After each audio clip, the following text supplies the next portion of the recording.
आज का जो हमारा टॉपिक है वो है metallic conductance and electrolytic conductance. तो ये हमारे पास क्या होती है, कंडक्टेंस क्या होती है।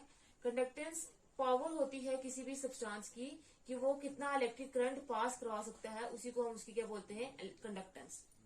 अब ये मेटालिक कंडक्टेंस और इलेक्ट्रोलाइटिक कंडक्टेंस क्या होते हैं।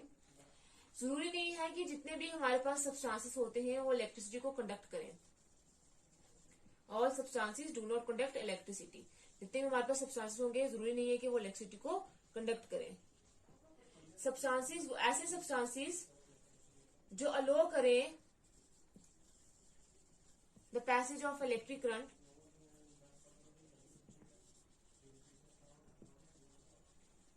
ऐसे सब्सटेंसेस जो अलो करें कि उनसे इलेक्ट्रिक करंट पास हो जाए, जो इलेक्ट्रिक करंट के पैसेज को अलो करें, ऐसे सब्सटेंसेस को हम बोलते हैं कंडक्टर्स। जैसे हमारे पास एग्जांपल्स है, मेटल्स होगी जैसे कॉपर, टिन एक्सेट्रा। ये हमारे पास कंडक्टर्स होते हैं क्योंकि ये अलो करते हैं कि इनसे इलेक्ट्रिक करंट पास हो जाए। उसके बाद ऐसे सब्सटेंसेस भी होते हैं which do not aloe the passage of electric current. ऐसे सब्सटेंसेस जो इलेक्ट्रिक करंट के पैसेज को अलो नहीं करेंगे, वो अलो नहीं करेंगे कि उनसे जो इलेक्ट्रिक करंट है वो पास हो जाए, ऐसे सब्सटेंसेस को हम बोलते हैं नॉन कंडक्टर्स या फिर इंसुलेटर्स। एग्जांपल है जैसे wax, would, glass, rubber etcetera. ये हमारे पास सारे क्या होते हैं, नॉन कंडक्टर्स होते हैं, इंसुलेटर्स होते हैं, जो इलेक्ट्रिसिटी को कंडक्ट नहीं करते हैं। अब ये जो हमारे पास कंडक्टर्स होते हैं जो इलेक्ट्रिसिटी को कंडक्ट कर सकते हैं, जो अलो करते हैं कि उनसे इलेक्ट्रिक करंट पास हो जाए, वो हमारे पास दो टाइप्स के होते हैं। एक होता है हमारे पास मेटालिक और इलेक्ट्रॉनिक कंडक्टर्स, मेटालिक और इलेक्ट्रॉनिक कंडक्टर्स। दूसरा हमारे पास होता है इलेक्ट्रोलाइट्स और इलेक्ट्रोलिटिक कंडक्टर्स, इलेक्ट्रोलाइट्स और इलेक्ट्रोलिटिक कंडक्टर्स। हम एक एक करके डिस्कस करेंगे कि हमारे पास फर्स्ट है मेटालिक। पहले हम डिस्कस करेंगे हमारा जो फर्स्ट टाइप है कंडक्टर्स की, वो है मेटालिक और इलेक्ट्रोलिटिक कंडक्टर्स।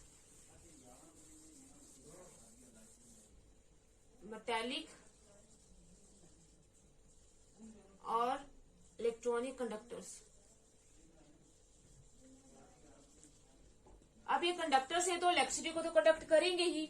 तो मेटालिक और इलेक्ट्रॉनिक कंडक्टर्स का मतलब क्या है, ऐसे कंडक्टर्स, ऐसे सब्सटेंसेस, मेटालिक सब्सटेंसेस जो अलो करें इलेक्ट्रिसिटी को पास करने के लिए, लेकिन कोई भी विदाउट एनी केमिकल चेंज, कोई भी केमिकल चेंज किए बिना या केमिकल डिकम्पोजिशन किए बिना, जब कोई सब्सटेंस अपने से अलो करेगा कि उससे इलेक्ट्रिक करंट पास हो जाए, कोई भी मेटालिक सब्सटेंस, उसी को हम क्या बोलेंगे, वो हमारे पास क्या होता है, मेटालिक कंडक्टर्स होता है, जो इलेक्ट्रिसिटी को कंडक्ट करे लेकिन without doing any chemical change, कोई भी केमिकल चेंज करे बिना, कोई भी केमिकल डिकम्पोजिशन करे बिना। तो ऐसे सब्सटेंसेस को हम बोलते हैं मेटालिक कंडक्टर्स। अब इनमें जो इलेक्ट्रिक कंडक्टेंस होती है वो फ्लो ऑफ इलेक्ट्रॉन्स की वजह से होती है। इलेक्ट्रॉन्स जो फ्लो करेंगे एक एंड से दूसरे एंड तक जाएंगे, तो हमारे पास करंट जो है वो किसकी वजह से प्रोड्यूस होता है, चार्ज पार्टिकल्स के मूवमेंट की वजह से। तो यहाँ पे इलेक्ट्रॉन जो है वो नेगेटिव चार्ज पार्टिकल्स होते हैं, तो इनके फ्लो की वजह से क्या होता है, इन कंडक्टर्स में इलेक्ट्रिसिटी फ्लो कर सकती है, इलेक्ट्रिसिटी कंडक्ट ये कर सकते हैं। हमारे पास एग्जांपल है जैसे मेटल्स हो गए, और जो उनके अलॉयज होते हैं उनमें बहुत ज्यादा लार्ज कंडक्टिविटी होती है, इसलिए हम उनको क्या बोलते हैं, कंडक्टर्स। और कौन से कंडक्टर्स, मेटालिक कंडक्टर्स। जैसे एग्जांपल होगी कॉपर, टिन, सिल्वर एक्सेट्रा।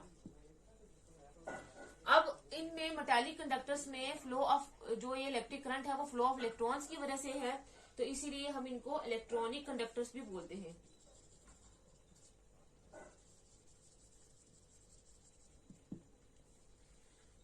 अब मेटालिक कंडक्टर्स में जो इलेक्ट्रिसिटी कंडक्ट होती है वो इलेक्ट्रॉन्स की वजह से होती है। तो जितनी पावर होती है एक सब्सटेंस की कि वो कितना इलेक्ट्रिक करंट जो है वो पास कर सकता है वो उसी की कंडक्टेंस होती है। तो इलेक्ट्रॉनिक कंडक्टर, ये जो इलेक्ट्रॉनिक कंडक्टर्स होते हैं या मेटालिक कंडक्टर्स होते हैं, ये कितनी इलेक्ट्रिसिटी को कंडक्ट करते हैं, वो उसी को हम क्या बोलते हैं, मेटालिक कंडक्टेंस और इलेक्ट्रॉनिक कंडक्टेंस, उसी को हम बोलते हैं वो क्या है, मेटालिक कंडक्टेंस है या इलेक्ट्रॉनिक कंडक्टेंस है। अब ये इलेक्ट्रॉनिक कंडक्टेंस जो है कुछ फैक्टर्स पे डिपेंड करती है। पहला है nature and structure of metal, कि मेटल का ये जो जिसने इलेक्ट्रिसिटी कंडक्ट करी है उसका नेचर कैसा है, उसका स्ट्रक्चर कैसा है। उसके बाद उसमें नंबर ऑफ वैलेंस इलेक्ट्रॉन्स कितने हैं आउटर मोस्ट शेल में, वो भी ये फैक्टर भी इफेक्ट करता है मेटालिक कंडक्टेंस को। उसके बाद नेक्स्ट है हमारे पास डेंसिटी ऑफ मेटल, मेटल की डेंसिटी कितनी है वो। नेक्स्ट जो हमारे पास फैक्टर है वो है हमारे पास टेम्परेचर। तो टेम्परेचर का क्या इफेक्ट होता है मेटालिक कंडक्टेंस में या इलेक्ट्रॉनिक कंडक्टेंस में। टेम्परेचर के इंक्रीज करने के साथ साथ ये जो इलेक्ट्रॉनिक कंडक्टेंस या मेटालिक कंडक्टेंस है वो डिक्रीज करती है। ऐसा क्यों होता है, क्योंकि टेम्परेचर के इंक्रीज करने के साथ साथ जो इस मेटल के अंदर जो पॉजिटिव चार्ज होंगे जिनको हम कर्नल्स बोलते हैं वो भी एक्टिवेट हो जाएंगे, और उनके एक्टिवेट होने की वजह से ये जो इलेक्ट्रॉन की जो कंडक्टिविटी है, जो इलेक्ट्रॉन का फ्लो है उसको रेजिस्ट करेंगे, उसके इलेक्ट्रॉन को फ्लो नहीं होने देंगे। और अगर इलेक्ट्रॉन का फ्लो ही नहीं होने देंगे तो हमारे पास इलेक्ट्रिसिटी कैसे कंडक्ट करेंगे। तो इसलिए टेम्परेचर के इंक्रीज करने के साथ साथ कंडक्टिविटी, लेकिन कौन सी वाली कंडक्टेंस, मेटालिक या इलेक्ट्रॉनिक कंडक्टेंस जो है वो डिक्रीज करती है। तो हमारे पास ये थी फर्स्ट कंडक्टेंस। नेक्स्ट हम देखेंगे इलेक्ट्रोलाइट्स या इलेक्ट्रोलिटिक कंडक्टर्स या फिर इलेक्ट्रोलिटिक कंडक्टेंस। तो नेक्स्ट है हमारे पास सेकंड इलेक्ट्रोलिटिक, इलेक्ट्रोलाइट्स और इलेक्ट्रोलिटिक कंडक्टेंस। इलेक्ट्रोलाइट्स और इलेक्ट्रोलिटिक कंडक्टेंस या कंडक्टर्स हम क्या होते हैं हमारे पास, ऐसे सब्सटेंसेस जो इलेक्ट्रिसिटी को पास करें। ऐसे सब्सटेंसेस कंडक्टर्स है तो इलेक्ट्रिसिटी को पास करेंगे, विच अलो इलेक्ट्रिक करंट या इलेक्ट्रिसिटी उनसे पास हो, लेकिन उनके एक्वेस स्टेट में, एक्वेस सोल्यूशन में। एक्वेस सोल्यूशन का मतलब जब हम किसी का भी सोल्यूशन बनाएंगे वाटर में तो उसका एक्वेस सोल्यूशन होगा। तो ऐसे सब्सटेंसेस जो इलेक्ट्रिक करंट को पास करे, इलेक्ट्रिसिटी को फ्लो करे, लेकिन उनके एक्वेस सोल्यूशन में, ऐसे सब्सटेंसेस को हम बोलते हैं इलेक्ट्रोलाइट्स या इलेक्ट्रोलिटिक कंडक्टर्स। अब इनमें जो इलेक्ट्रिसिटी कंडक्ट करते हैं, जो इलेक्ट्रिसिटी कंडक्टेंस होती है वो किसकी वजह से होती है, केमिकल डिकम्पोजिशन की वजह से। इनमें केमिकल चेंजेस होते हैं, केमिकल डिकम्पोजिशन की वजह से ये क्या करते हैं, एक्वेस सॉल्यूशन जब हम इनका बनाते हैं तो उसमें जाके ये डिकम्पोज हो जाते हैं, टूट जाते हैं, और जिसकी वजह से इलेक्ट्रिसिटी कंडक्ट करते हैं। और ऐसे सब्सटेंसेस में जो इलेक्ट्रिसिटी कंडक्ट होती है वो आयंस की वजह से होती है। उसमें फ्लो ऑफ इलेक्ट्रॉन्स की वजह से हो रही थी, इसमें हमारे पास आयंस की वजह से होती है। आयंस जब ये हम इनका एक्वेस सॉल्यूशन बनाएंगे, वाटर में डिसॉल्व करेंगे तो ये आयंस में टूट जाएंगे, पॉजिटिव और नेगेटिव आयंस में। और इन आयंस की मूवमेंट की वजह से ये क्या करते हैं, इलेक्ट्रिसिटी को कंडक्ट कर सकते हैं, इसलिए हम इनको क्या बोलते हैं, इलेक्ट्रोलाइट्स या इलेक्ट्रोलिटिक कंडक्टर्स। अब कितनी ही इलेक्ट्रिसिटी को कंडक्ट कर सकते हैं उसी को हम क्या बोलते हैं, इलेक्ट्रोलिटिक कंडक्शन। ये जो हमारे पास इलेक्ट्रोलाइट्स होते हैं ये कितनी इलेक्ट्रिसिटी को कंडक्ट कर सकते हैं उसी को बोलेंगे इलेक्ट्रोलिटिक कंडक्शन। और इसमें इलेक्ट्रिसिटी कंडक्ट आयंस की वजह से होती है, इसलिए हम इसको आयनिक कंडक्टेंस भी बोल सकते हैं।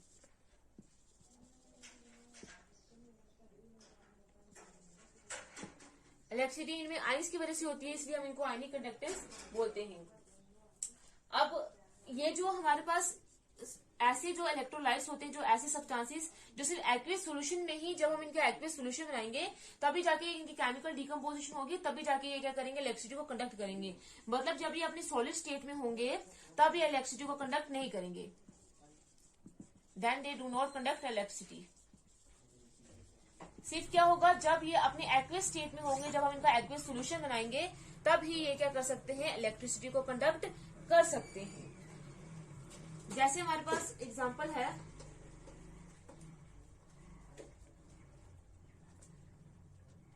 NaCl, एक्वेस NaCl की, जब इसको वाटर में डिसॉल्व करेंगे तो ये Na पॉजिटिव और Cl नेगेटिव आ जाएगा, तो ये आयंस बना देगा। आयंस की मूवमेंट की वजह से, आयंस भी क्या है, चार्ज पार्टिकल से, और इलेक्ट्रिसिटी हमेशा चार्ज पार्टिकल से ही प्रोड्यूस होती है। तो आयंस की मूवमेंट की वजह से ये क्या करते हैं, इलेक्ट्रिसिटी को कंडक्ट कर सकते हैं। जैसे हमारे पास एक्वेस KCl सोल्यूशन हो गया, पोटेशियम क्लोराइड का सोल्यूशन, ये K पॉजिटिव और Cl नेगेटिव आयंस बना देगा, तो जिसकी वजह से ये इलेक्ट्रिसिटी को कंडक्ट कर सकते हैं। और इलेक्ट्रोलाइट्स में जो इलेक्ट्रिसिटी कंडक्ट करते हैं वो किसकी वजह से होती है, मूवमेंट ऑफ आयंस की वजह से होती है। अब हम कुछ मेटालिक कंडक्टर्स का भी एक फैक्ट है, उसमें ये है कि उसमें फ्लो ऑफ इलेक्ट्रॉन्स की वजह से इलेक्ट्रिसिटी कंडक्ट हो सकती है। तो इलेक्ट्रॉन फ्लो करेंगे और एक एंड से जाएंगे दूसरे एंड से, मतलब एक एंड से एंटर हो रहे होंगे, दूसरे एंड से बाहर चले जाएंगे। तो इसलिए जो इनकी कंपोजिशन होती है वो मेटालिक कंडक्टर्स की हमेशा सेम रहती है। और कुछ नॉन मेटल्स जो है वो भी इलेक्ट्रिसिटी को कंडक्ट कर सकते हैं, वो भी इलेक्ट्रॉनिक कंडक्टर्स हम उनको बोल सकते हैं। जैसे हमारे पास हो गया कार्बन ब्लैक, ग्रेफाइट हो गया, कुछ ऑर्गेनिक पॉलीमर्स हो गए।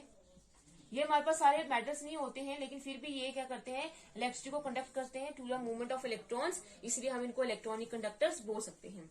अब हमने देखा इलेक्ट्रोलाइट्स क्या होते हैं, जो इलेक्ट्रिक करंट को पास करते हैं, लेकिन किसकी वजह से, due to the movement of ions और केमिकल डिकम्पोजिशन होने की वजह से।